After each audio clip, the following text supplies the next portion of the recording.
Actually, ako po, gusto ko lang talagang kumarte ulit. Gusto ko mag-pelikula. Kasi syempre po, akala ng mga iba, since I'm with Itbulaga, I get to acting job na po.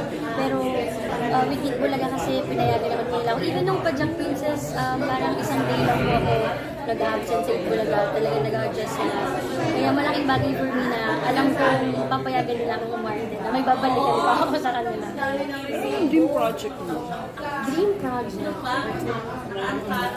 Alam niyo po ma'am, pagka tinatanong nga po yan, kasi pag may nakikita akong role palagi pag may nanonood ako, sarap PRT yan, yung parang walang specific. Pero right now, parang never ko pa na-try yung mga action, mga detective, parang interesting yun. Parang hindi ko pa siya hindi po action na mag-action star ako, parang gusto ko lang yung mga intense na mga 90s spy, mga 90s spy. Dati nung bet mo, mga psycho-psycho. Oo, ano ate? Wala, hindi ko pa nagagawa ngayon. Pero bet mo pa rin. Yes, why not? Pero Mal, paano to? Talagang parang hindi naman wala kang mga kontrata sa TV5, diba? Yes, wala. Pero parang gano'n na nangyayari. Parang nakatali ka in a way. Actually, ano naman po, flexible naman po ako kasi yung contract ko ay with Itbulaga lang, not with TV5. And kinukuha rin po ako ng ABS. Paminsan-minsan talagang naghahanap lang ako ng perfect role. Kasi nung mga ibang na-offer, manganganak na naman po ako eh. Sabi ko, opo na ibigay na natin kay Tanggol, yung panganganak ko. So, ano pa rin naman po, yun yung kagandahan na yung management ko po ay outside the network kasi pwede po ako kahit saan. Sa GMA, never ka bang gumawa? No, sa GMA ate, nakagawa ako before. Sitcom ka kayong Itbulaga. Pero right now kasi, with Itbulaga na sa TV5 kami na. So, yun kami. Pero Miles, kaya nawala yung, yung hiya mo sa Itbulaga. I mean, ang lalaki kasi nila, di ba? Alam mo yun eh. So, alam niyo po hanggang ngayon, meron pa rin ako minsan yung mga parang, ay gusto ko umiyak pero nahihiya ako. May ganun pa rin talaga. Hanggang nahihiya ka sa kanila. Opo, pero yun nga po yung sabi ko, never kong na-feel na baguhan ako. Kasi nakita ko talaga sa mga mata ko yung samahan nila doon. Yung talagang walang lamangan, walang security. Tsaka doon kahit gaano kawali yung joke mo, nagsasalawin ka nila. So yun yung nag-push sa akin na since day one ko, hindi ko makakalimutan sabi ni Kuya Jose sa akin na joke ka lang, kahit walang kwenta yan, sasaluhin ka namin. And true enough, kaya naging ganun yung ganda po yung samahan nila kasi walang laglagan talaga. On-cam yan. Yes, pero off-cam, paano ka nag-adjust?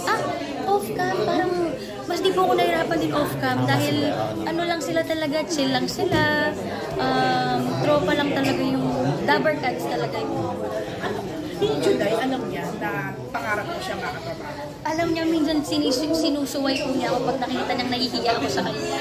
Kasi syempre minsan may mga party seat Bulaga, like wedding nila Kuya Jose, may mga ganun. Nakaka-starstruck talaga yung tatahimik lang ako minsan. Ito pala nakakasama mo na siya before sa English. Hindi ate. Ay, kayo kasi from Taiwanji, from going to Lilith, di ba? pero yung diyak ko sa kanya, syempre, dream ko yung mga works. So anong sabi niya? Verbally na sabi mo sa kanya. Hindi po, hindi ko kayo dyan. Si Kuya Ryan, alam ni Kuya Ryan. Naiya ako. Yun, okay ko na na si Ryan. Sabi ko ni Juday, wala ate kasi minsan tumatambay kami sa bahay nila.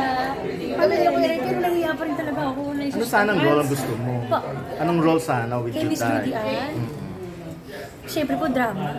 Parang, narinig ko po kasi mga balita na si Miss Julian. Pag sinabi iiyak sa kaliwa, kaya naman. Ano nagagawa yun?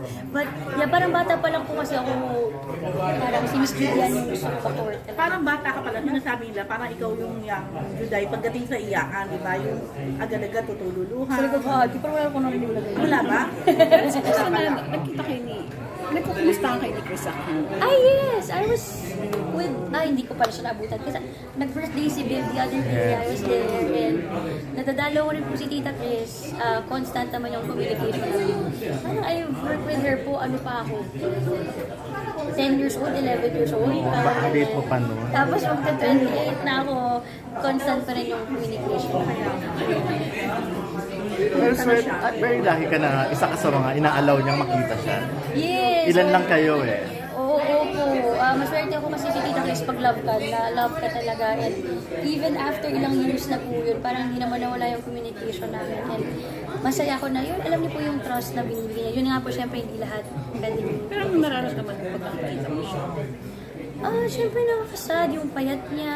Syempre, sino ba naman gusto nung nahihirapan siya, diba? And all. But iniwala naman kami na through prayers and sa dami ng doctors niya. We pray for her.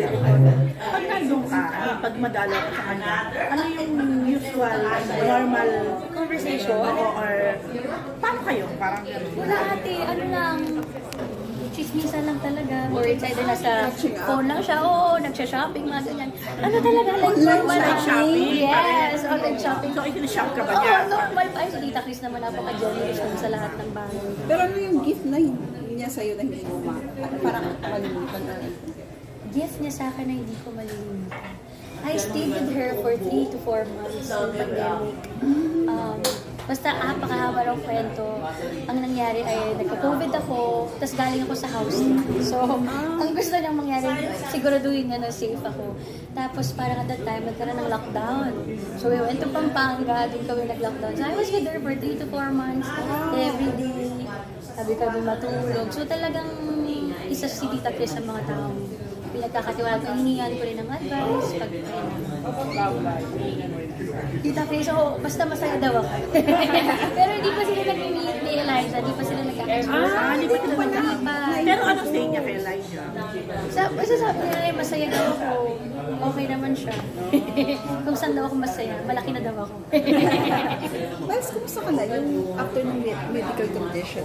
May diet ka or may... Yung weight ko po kasi nga, nagpapalit po siya every 3 to 4 months. Miles Ocampo, ayan. Miles, happy birthday. Welcome to AAA sa ating All Access to Artist family. At syempre, gusto mong sabihin sa lahat ng mga nandito, yung mga sumama, at talaga namang naglaan ng kanilang napaka-espesyal na oras for your contract signing. Maraming salamat po sa pagpunta ninyo. Tito Jun, salamat talaga. Pero thank you po. Alam ko pong napakainit ng panahon at mas gugustuhin natin humilata sa bahay nila. But thank you for showing up, everyone.